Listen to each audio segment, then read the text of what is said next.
Bičiuliai, tai trumpas updėtas iš audio aparatūros pasaulio. Kaip matote, man už nugaros Wilsontonas, kitas Wilsontonas.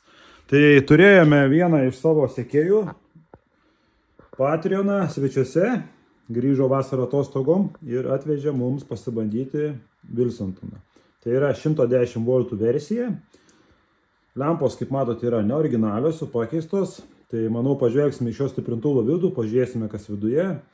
Edvardas panalizuos ir tikrai nufilmuosime įdomaus jums turinio. Na ir turime dar vieną daikčiuką. Tai yra mums nematytas, neregėtas dakas. Šito gamintojo nesu girdėjęs, tai tikrai, manau, bus labai įdomu. Retas svečias Lietuvos audiofilų pasaulyje. Tai dabar jį būtent klausau, lyginu su savo TDA daku, su TDA 1541 čipu. Tai tokie video neužilgo pasirodys naujame sezone. Laukite ir neužilgo pasimatysime.